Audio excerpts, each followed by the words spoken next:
नमस्कार, आप सभी का स्वागत है। आज का विषय है रिश्वत। एक ऐसी दुनिया जहां इंसाफ बिकता हो, ईमान की कीमत लगती हो और सच रिश्वत के नोटों के नीचे दबकर रह जाता हो। क्या रिश्वत सिर्फ पैसों का लेन देन है या ये इंसान के ज़मीर की सबसे बड़ी हार है? इन्हीं सवालों को अपनी बेबाक और तीखी लेखनी से सामने रखते हैं उर्दू के महान कहानीकार सादत हसन मंटो। मंटो ने हमेशा समाज की उन सच्चाइयों को उजागर किया जिनसे लोग अक्सर नजरें चुराते हैं। आज की इस प्रस्तुति में हम सुनेंगे उनकी विचारोत्तेजक कहानी रिश्वत। ये कहानी केवल भ्रष्टाचार की नहीं, बल्कि इंसानी लालच, नैतिक पतन और समाज की कड़वी सच्चाइयों का आईना है। तो आइए बिना किसी भूमिका के सुनते हैं सादत हसन मंटो की मार्मिक और सोचने पर मजबूर कर देने वाली कहानी रिश्वत। अहमद दीन खाते पीते आदमी का लड़का था। अपने हम उम्र लड़कों में सबसे ज्यादा खुशपोश माना जाता था। लेकिन एक वक्त ऐसा भी आया कि वो बिल्कुल खस्ता हाल हो गया। उसने बीए किया और अच्छी पोजीशन हासिल की। वो बहुत खुश था। उसके वालिद खान बहादुर अताउल्लाह का इरादा था कि उसे आला तालीम के लिए विलायत भेजेंगे। पासपोर्ट ले लिया गया था, सूट वगैरह भी बनवा लिए गए थे कि अचानक खान बहादुर अताउल्लाह ने, जो बहुत शरीफ आदमी थे, किसी दोस्त के कहने पर सट्टा खेलना शुरू कर दिया। शुरू में उन्हें इस खेल में काफ़ी मुनाफा हुआ। वो खुश थे कि चलो मेरे बेटे की आला तालीम का खर्च ही निकल आया। मगर लालच बुरी बला है। उन्होंने ये समझा कि उनकी पुश्त पर चौगुनी है, जीतते ही चले जाएंगे। उनका वो दोस्त जिसने उनको इस रास्ते पर लगाया था, बार बार उनसे कहता था, खान साहब, माशा अल्लाह, आप किस्मत के धनी हैं, मिट्टी में भी हाथ डाले तो सोना बन जाए। और वो इस किस्म की छापलूसियों के जरिए खान बहादुर से 100-200 रुपए ऐंठ लेता। खान बहादुर को भी कोई तकलीफ महसूस न होती, इसलिए कि उन्हें बगैर मेहनत के हज़ारों रुपए मिल रहे थे। अहमद दीन ज़हीन और बाशऊर लड़का था। उसने एक दिन अपने बाप से कहा, अब्बा जी, ये आपने जो सट्टाबाजी शुरू की है, माफ़ कीजिएगा, इसका अंजाम अच्छा नहीं होगा। खान बहादुर ने तेज़ लहजे में उससे कहा, बरखुरदार, तुम्हें मेरे कामों में दखल देने की ज़रूरत नहीं होनी चाहिए। मैं जो कुछ कर रहा हूँ ठीक है। जितना रुपया आ रहा है वो मैं अपने साथ कब्र में लेकर नहीं जाऊँगा। ये सब तुम्हारे काम आएगा। अहमद दीन ने बड़ी मासूमियत से पूछा, लेकिन अब्बा जी, ये कब तक आता रहेगा? हो सकता है कल को ये जाने भी लगे। खान बहादुर भन्ना रहे, बको मत, आता ही रहेगा। रुपया आता रहा, लेकिन एक दिन खान बहादुर ने कई हजार रुपए की रकम दांव पर लगा दी, लेकिन नतीजा सिफर निकला। 10,000 हाथ से देने पड़े। ताव में आकर उन्होंने 20,000 रुपए का सट्टा खेला। उनको यकीन था कि सारी कसर पूरी हो जाएगी, लेकिन सुबह जब उन्होंने अखबार देखा तो मालूम हुआ कि ये 20,000 भी गए। खान बहादुर हिम्मत हारने वाले नहीं थे। उन्होंने अपना एक मकान गिरवी रखकर 50,000 रुपए लिए और सब का सब अल्लाह का नाम लेकर चांदी के सट्टे पर लगा दिए। अल्लाह का नाम तो खैर अल्लाह का नाम है, वो चांदी और सोने की मार्केट पर क्या कंट्रोल कर सकता है। सुबह हुई तो खान बहादुर को मालूम हुआ कि चांदी का भाव एकदम गिर गया है। उनको इस कदर सदमा हुआ कि दल के दौरे पड़ने लगे। अहमद दीन ने उनसे कहा, अब्बा जी, छोड़ दीजिए इस बकवास को। खान बहादुर ने बड़े गुस्से में अपने बेटे से कहा, तुम बकवास मत करो, मैं जो कुछ कर रहा हूँ ठीक है।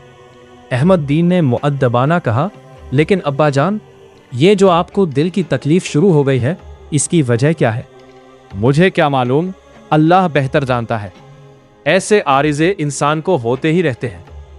अहमद दीन ने कुछ देर सोचने के बाद कहा, जी हाँ, इंसान को हर किस्म के आरिज़े होते रहते हैं, लेकिन उनकी कोई वजह भी तो होती है। मिसाल के तौर पर, अगर आप कोई ऐसी चीज़ खा लें जिसमें हैज़े के जरासीम हो। और खान बहादुर को अपने बेटे की ये गुफ्तगू पसंद नहीं थी। तुम चले जाओ यहाँ से, मेरा मगज़ मत चाटो, मैं हर चीज़ से वाकिफ़ हूँ। अहमद दीन ने कमरे से बाहर निकलते हुए कहा, यह आपकी गलत फहमी है। कोई इंसान भी हर चीज़ से वाकिफ़ होने का दावा नहीं कर सकता।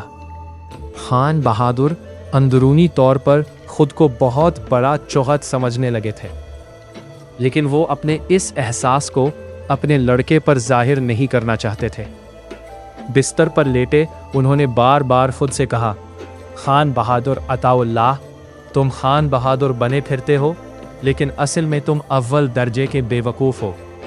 तुम अपने बेटे की बात पर कान क्यों नहीं धरते, जबकि तुम जानते हो कि वो जो कुछ कह रहा है सही है। जितना रुपया तुमने हासिल किया था उससे दुगुना रुपया तुम ज़ाय कर चुके हो, क्या ये दुरुस्त है? खान बहादुर झुंझला गए और बड़बड़ाने लगे, सब दुरुस्त है, सब दुरुस्त है। एक मैं ही गलत हूँ, लेकिन मेरा गलत होना ही सही होगा। बाज़ औक़ात गलतियाँ भी सेहत का सामान मुहैया कर देती है।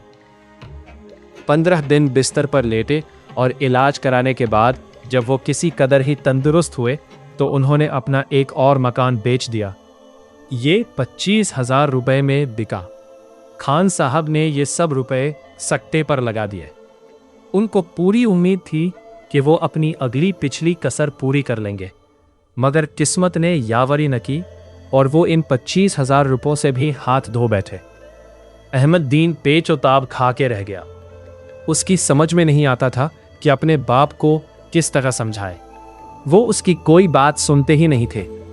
अहमद दीन ने आखिरी कोशिश की और एक दिन जब उसका बाप अपने कमरे में हुक्का पी रहा था और मालूम नहीं किस सोच में गर्के हुआ था कि उससे डरते डरते मुखातिब हुआ, अब्बा जी। खान बहादुर साहब सोच में इस कदर गर्के थे कि उन्होंने अपने लड़के की आवाज़ ही नहीं सुनी। अहमद दीन ने आवाज़ को ज़रा बुलंद किया, अब्बा जी, अब्बा जी। खान बहादुर चौंके, क्या है? अहमद दीन कांप गया। कुछ नहीं अब्बा जी, मुझे आपसे एक बात कहना थी।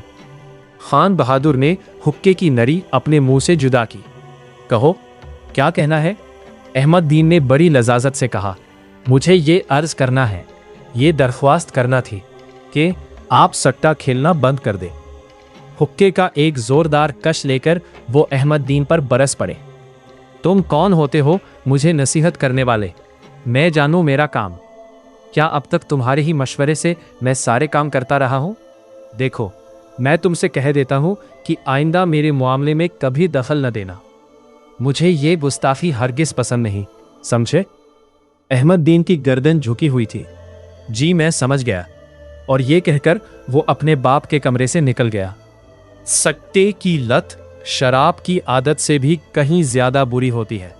खान बहादुर इसमें कुछ ऐसे गिरफ्तार हुए कि जायदाद सब की सब इस खतरनाक खेल की नजर हो गई। मरहूम बीवी के जेवर थे, वो भी बिक गए और नतीजा इसका यह निकला कि उनके दिल के आरिज़े ने कुछ ऐसी शक्ल इख्तियार की कि वो एक रोज़ सुबह सवेरे गुस्ल खाने में दाखिल होते ही धम से गिरे और 1 सेकंड के अंदर अंदर दम तोड़ दिया। अहमद दीन को जाहिर है कि अपने बाप की वफात का बहुत सदमा हुआ। वो कई दिन निढाल रहा। उसकी समझ में नहीं आता था कि क्या करे। बीए पास था, आला तालीम हासिल करने के ख्वाब देख रहा था, मगर अब सारा नक्शा ही बदल गया था। उसके बाप ने एक फूटी कौड़ी भी उसके लिए नहीं छोड़ी थी। मकान जिसमें वो तन्हा रहता था रहन था। यहाँ से उसको कुछ अरसे के बाद निकलना पड़ा। घर की मुख्तलिफ चीज़ें बेचकर उसने 400-500 रुपये हासिल किए और एक गलीज मोहल्ले में एक कमरा किराए पर ले लिया, मगर 5,000 रुपये कब तक उसका साथ दे सकते थे? ज़्यादा से ज़्यादा 1 बरस तक बड़ी किफ़ायत शियारी से गुजारा कर लेता। लेकिन उसके बाद क्या होता?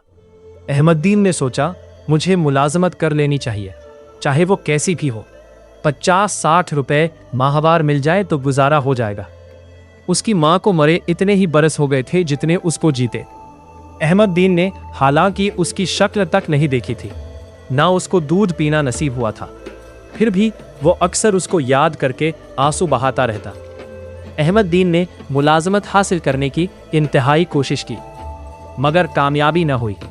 इतने बेरोजगार और बेकार आदमी थे कि वो खुद को इस बेरोजगारी और बेकारी के समुंदर में एक कतरा समझता था।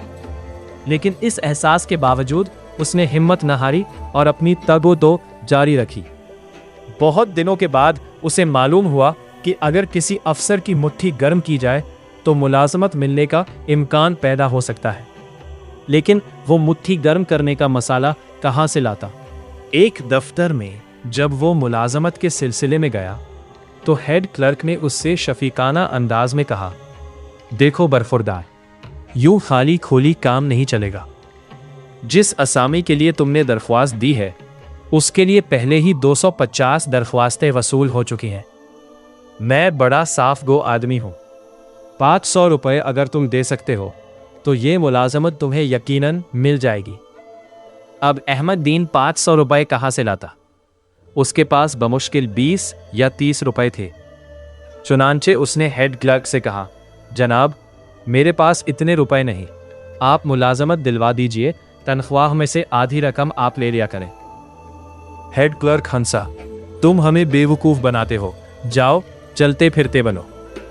अहमद दीन बहुत देर तक चलता फिरता रहा मगर उसे इत्मीनान से कहीं बैठने का मौका न मिला।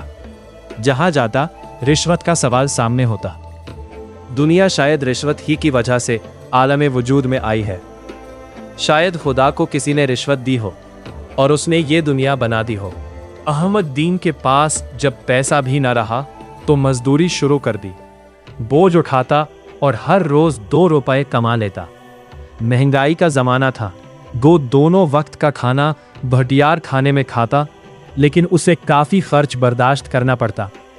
ज्यादा से ज्यादा 1 आना बच रहता। अहमद दीन मजदूरी करता मगर उसके दिल और दिमाग पर रिश्वत का चक्र घूमता रहता था। ये एक बहुत बड़ी लानत थी और वो चाहता था कि इससे किसी तरह नजात हासिल करे और मजदूरी छोड़कर कोई ऐसी मुलाजमत इख्तियार करे जो उसके शायाने शान हो। आखिर वो BA पास था, फर्स्ट क्लास फर्स्ट। उसने सोचा कि नमाज पढ़ना शुरू कर दे, खुदा से दुआ मांगे कि वो उसकी सुने। चुनांचे उसने बाकायदा 5 वक्त की नमाज शुरू कर दी। ये सिलसिला 1 वक्त तक जारी रहा मगर कोई नतीजा बरामद न हुआ। इस दौरान मैं उसके पास 30 रुपए जमा हो चुके थे। सुबह की नमाज अदा करने के बाद वो डाक खाने गया। 30 रुपए का पोस्टल ऑर्डर लिया और लिफाफे में डालकर साथ ही एक रुक्का भी रख दिया जिसका मजमून कुछ इस किस्म का था, अल्लाह मियाँ, मैं समझता हूँ तुम भी रिश्वत लेकर काम करते हो। मेरे पास 30 रुपए है जो तुम्हें भेज रहा हूँ। मुझे कहीं अच्छी सी मुलाजमत दिलवा दो। बोझ उठा उठाकर मेरी कमर दोहरी हो गई है। लिफाफे पर उसने पता लिखा, बखिदमत जनाब अल्लाह मियाँ, मालिक ए कायनात। चंद रोज बाद अहमद दीन को एक खत मिला जो कायनात अखबार के एडिटर की तरफ से था। उसका नाम मोहम्मद मियाँ था। खत के जरिए उसने अहमद दीन को बुलाया था। वो कायनात के दफ्तर गया जहां मुतरजम की हैसियत से 100 रुपया माहवार पर रख लिया गया। अहमद दीन ने सोचा, आखिर रिश्वत काम आ ही गई। यदि आपको यह ऑडियो पसंद आया हो तो इसे लाइक करें, अपने मित्रों के साथ साझा करें और हिंदी साहित्य तथा भारतीय इतिहास से जुड़े ऐसे ही रोचक ऑडियो के लिए हमारे चैनल को सब्सक्राइब करना न भूलें।